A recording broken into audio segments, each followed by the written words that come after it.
cheap Chinese camera.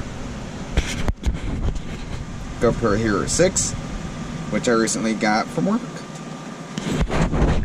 That camera will still be in use for some video stuff, but this camera here will most definitely be used as my primary camera now. And here it is in Tampa, thundering right now.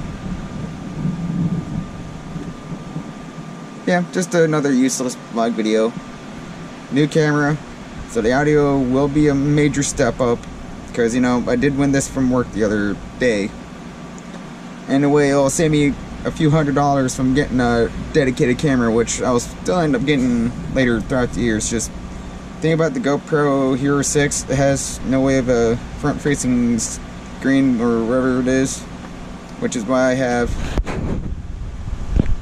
this camera here.